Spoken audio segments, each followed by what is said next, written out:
pengenalan tentang dualisme. Asal-usul dualisme ini adalah daripada doktrin falsafah dan metafizik yang lahir dari alam fikiran ahli falsafah barat. Cara amalan dualisme ini disebarkan adalah melalui penjajahan dan modernisasi yang menjadi penyebab berlakunya amalan dualisme dari aspek pendidikan di Malaysia ini. Cara ianya diamalkan adalah melalui pertembungan ideologi dan corak keilmuan yang diajarkan di sekolah bentukan penjajah dan institusi pendidikan umat Islam. Untuk konsep dualisme, menurut Kamus Dewan edisi baru cetakan ketiga tahun 2002, dualisme membawa maksud teori yang berasaskan dua dasar yang berlainan ataupun perihal yang mendua. Dua dasar yang berlainan ataupun dua prinsip yang berbeza itu adalah sistem keagamaan dan sistem falsafah. Sistem falsafah adalah merupakan ajaran yang mengakui jasmani dan rohani dalam diri manusia tetapi selalu menjadikan mereka sebagai prinsip antagonis dan bebas. Perkataan dualisme tersebut adalah gabungan daripada dua perkataan dalam bahasa Latin iaitu dualis atau duo dan ismus atau ismi. Duo membawa maksud dua dan ismus itu adalah berfungsi untuk membentuk kata nama bagi sesuatu kata kerja. Dan akhir sekali, pengaruh dualisme. Pengaruh dualisme dalam aspek pendidikan di Malaysia ini adalah berdasarkan kewujudan dua sistem pendidikan yang terpisah, iaitu sistem pendidikan moden sekular ataupun sekarang lebih dikenali sebagai kebangsaan dan sistem pendidikan tradisional agama, keagamaan. Ianya berlainan dari aspek sejarah dan falsafah. Bagi sistem pendidikan moden, ia hanya menumpukan ilmu moden semata-mata dan mengabaikan ilmu keagamaan. Bagi sistem pendidikan tradisional Islam pula, ia menumpukan ilmu keagamaan semata-mata dan mengabaikan ilmu moden. Hasil daripada pengenalan tentang dualisme dari aspek pendidikan di Malaysia ini telah menjadi penghalang untuk mewujudkan individu masyarakat Muslim sejati di Malaysia. Jadi itu sahaja untuk pengenalan tentang dualisme.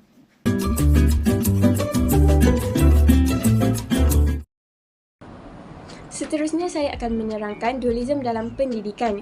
Dualisme dalam pendidikan adalah kemunculan dua kumpulan atau dua sistem pendidikan yang berbeza iaitu pendidikan Islam tradisional dan pendidikan moden sekular.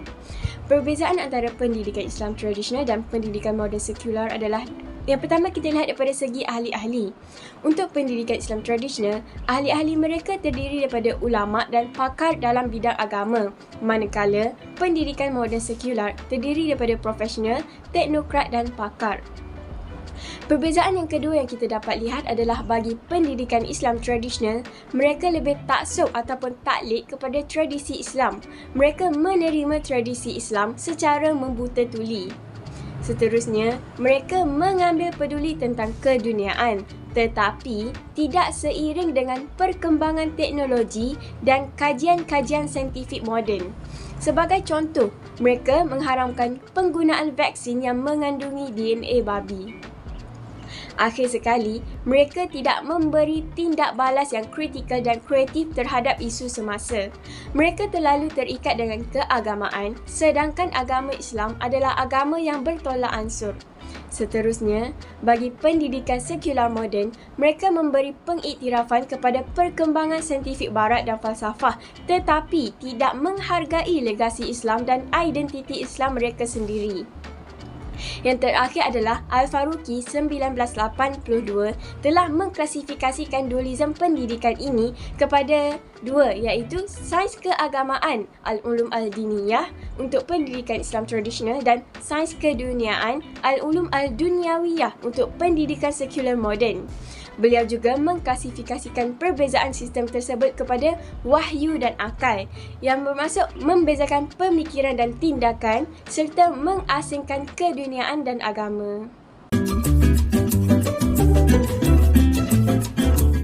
Seterusnya ialah faktor-faktor dualisme dalam pendidikan di Malaysia. Faktor yang pertama ialah penjajahan. Sistem pendidikan di Tanah Melayu sebelum kedatangan penjajah ialah sistem pendidikan tradisional yang berlandaskan ajaran agama Islam seperti pendidikan tidak formal, pendidikan pondok, pendidikan madrasah dan pendidikan istana. Semasa penjajahan British, British memperkenalkan sistem pendidikan sekolah. Pertembungan dua sistem pendidikan ini telah menyebabkan terpisahnya ilmu duniawi dan ilmu ukhrawi. Sistem pendidikan tradisional ini dipinggirkan oleh pihak British kerana mereka menganggap sistem ini merupakan punca kemunduran masyarakat Melayu pada ketika itu.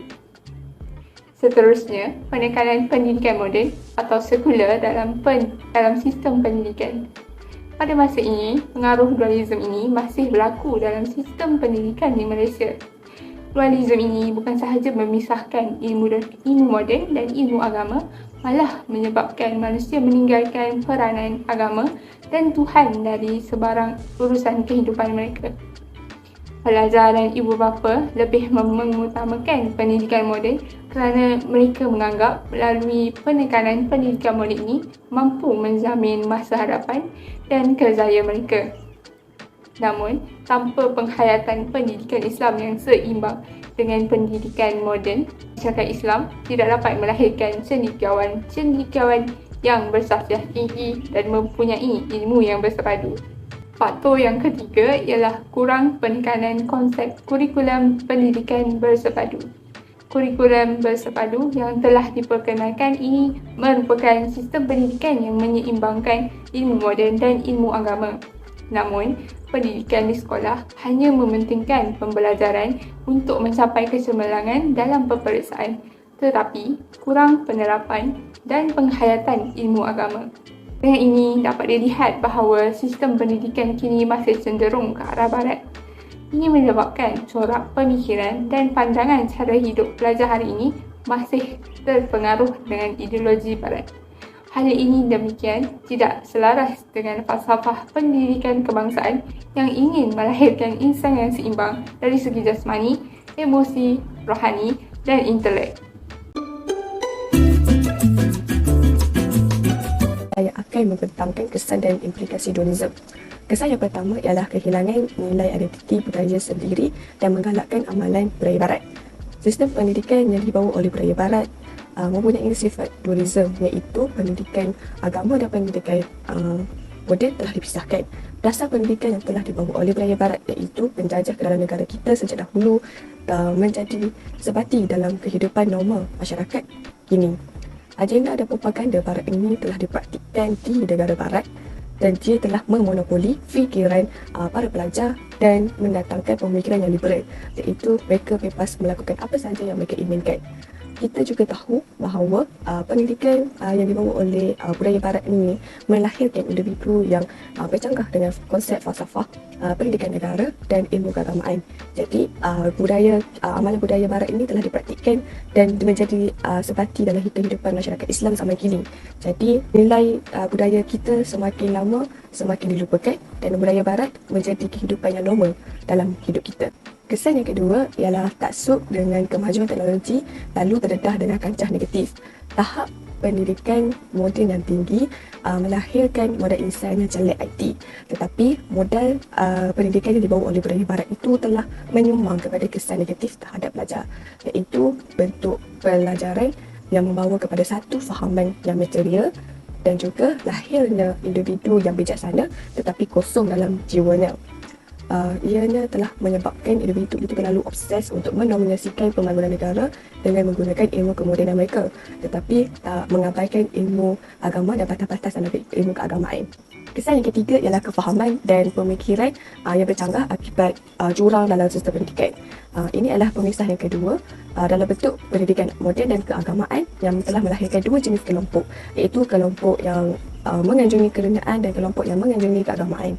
Dalam kehidupan seharian juga telah melahirkan dua golongan, iaitu golongan yang intelek tetapi kurang ilmu agama, golongan yang warak tetapi tidak mahir dalam pembangunan masyarakat. Kesannya, masyarakat mempunyai pemikiran dan ketaksuban yang berbeza dalam agama dan dunia. Ini juga menimbulkan pembalahan dan perpecahan dalam kalangan umat Islam di mana berlakunya kemunduran pendidikan di dalam dunia Islam.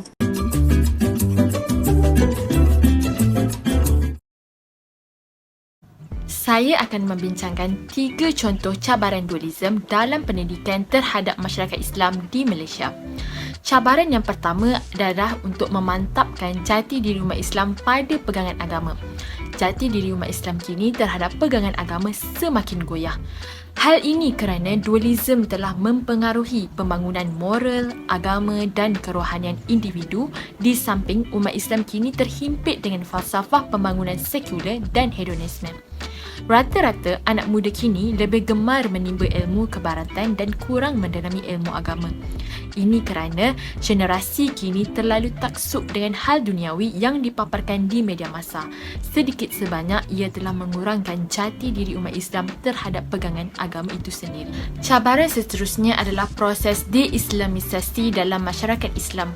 Secara umumnya, proses de-Islamisasi bermaksud pemasukan konsep-konsep asing ke dalam pemikiran Muslim di mana ia adalah salah satu usaha untuk memisahkan agama dari urusan kehidupan seseorang Muslim itu.